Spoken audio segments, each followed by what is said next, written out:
Ինչու է Սամվել Կարապետյանը որոշել մտնել քաղաքականություն։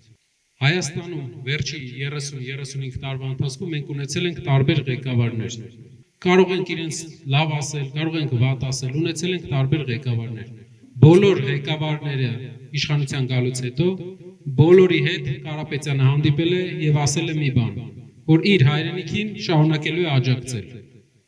Հարյուրավոր միլիոններ ուղարկել է Հայաստան։ Վերջի 20 տարում ամենաշատ բարեգործական ծրագրեր արած անհատն է Հայաստանում։ Մենք չենք սիրում սա ասել, սա ասում եմ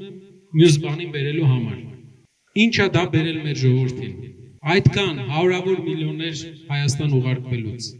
տասնյակ եւ հարյուրավոր միլիոններ Արցախի մեջ ներդրում անելուց հետո մենք տեսնում ենք, որ մի ստորագրությամբ մենք կորցնում ենք այն ինչ կա Արցախում, իսկ Հայաստանում աղքատության հարցը չի լուծվում։ Հայաստանում մարդկանց կյանքի որակական փոփոխություն չի լինում։ Կարապետյանը տեսնում է, որ այսքան անելուց հետո ոչ մի փոփոխություն ոչ թե չի լինում, այլ երկրի ղեկավարությունը, այս ղեկավարությունը վերցնում է լրիվ ուրիշ ուղի, վերցնում է գլուխ կախելու ուղի, որի ծայրը չի երևում։ Սկսում է հետևողական եկեղեցու դեմ արշավ։ Այսօր նա հայտարարել է, որ հայկական պահանջատիրությունը չի պաշտպանելու։ Դա գիտեք ինչ է նշանակում։ Ցեղասպանության ճանաչումը պետականորեն չի պահանջելու։ Այսօր հայտարարել, որի մասին մենք գիտենք 7 ամիս առաջ։ Սա կարող է ասեք, որ սա կարող է օգնել, որ լինի խաղաղություն։ Եկեք դիտարկենք, թե ինչ խաղաղություն է նա ուզում բերի։ Երկու ձևի խաղաղություն, թույլ ու ուժեղ։ Թույլ խաղաղությունը, դա այն խաղաղությունն է, որ մենք մեր դուռը բացում ենք հակառակորդի ազգի ներկայացուցիչների առաջ։ Երբ որ մենք դուռը բացում ենք իրենց Հայաստան գալու առաջ։ Հարևան երկրի ղեկավարը բազմաթիվ անգամ ասել է, որ իրենք պետք է գան։ Որտեղ բոլոր պահանջները, այլ պահանջ չկա, որ ունենա ինքը։ Ինչ ուզել է, ստացել է, հիմա վերջի մի հատ նոր պահանջ է մտածել, որ այստեղ պետք է գան իր այն մարդիկ, ովքեր Գորիսում երբեք չեն ապրել, ասենց ասեմ։ Իմացաք ում մասին է խոսքը։ Ու գան սերմ դնեն Հայաստանում։ Դա թույլ խաղաղությունն է։ Խաղաղությունը լինելու է երկու դեպքում է։ Ուժեղ խաղաղությունը դա այն խաղաղությունն է, որի մենք հասելու ենք ուժեղ ձևի, այսինքն մեր դուռը փակ է լինելու, հարևանների հետ հավասարի հետ պես ենք շփվելու։ Հայաստանից ներս գանք, տնտեսությանը կանգնայինք։ Որևէ մեծ ընկերություն 8 տարվա ընթացքում Հայաստան եկել է, աշխատատեղերի աճ։ Մենք տեսել ենք, որ գործարաններ լինեն, աշխատատեղեր ստեղծվեն, կոնկրետ աշխատատեղեր։ Գիտեմ, ասֆալտ արվել, ճիշտ է, բայց այդ ասֆալտը արվել է հարկերից ու պետական պարտքից։ Մի քանի բան արել, ծախս արել, եկամուտ չի բերել։ Իրական առաջնորդը, այն առաջնորդն է, որ եկամուտ բերող բաներ է բերում երկիր։ Ներդրումները դրանք եկամուտ են թե բյուջեի համար, թե աշխատատեղ են ժողովրդի համար, բարձր աշխատավարձեր ապահովելու համար։ Մեր երկրի ղեկավարը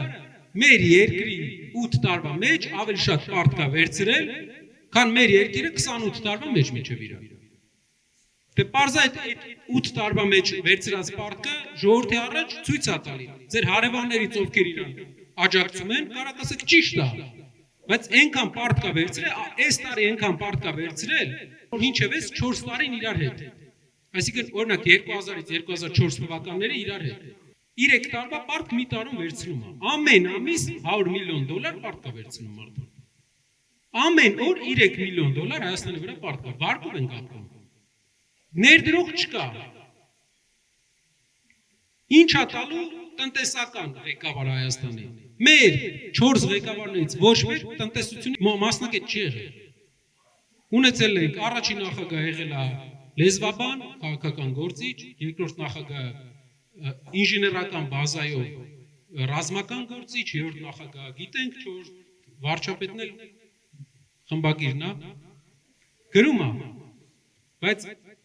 դա երկիր պահելու ձև չի։ Մեր հայրենակիցներից շատերը, ձեր հարևանները կասեն, բայց ինքը խելոք է երևում, չգիտեմ, բան է երևում, ինչ են ասում, հասարակ է երևում, այ ձեր ցավը տանեմ, հələ հարևան գելերին նայեք։ Մենք գելի դեմը ինչ ենք հանել կռիվ։ Դրա համար էլ ուր եկել տակա տվել։ Տնտեսական գործերը մեր Վրաստանում աղքատությունը 2 անգամ իջել է։ Վրաստանը, որ Ռուսաստանի հետ պատերազմի սենց քթի վրա էր, պատերազմից այս պահին այնքան հեռու է, ինչքան երևի մենք այդքան հեռու չենք։ Լուրջ ղեկավար էր, հեռու մնաց պատերազմից, սադրանքներից,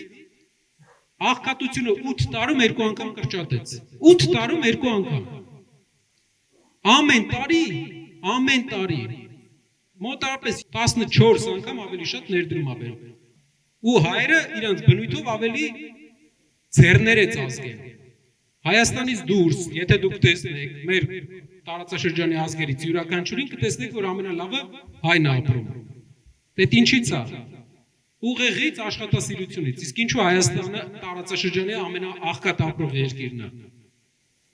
Համակարգը տնտեսական գործիչ, տնտեսությունից հասկացող գործիչ չենք ունեցել մինչև հիմա։ Հիմա մեր առաջարկը վերջապես այսքան տարի հետո ամեն ինչ փորձել ենք։ Այս մեկը փորձենք։ Մարդ, ով փողի կարիք չունի, մարդ, ով արդեն հարուստ է գալիս,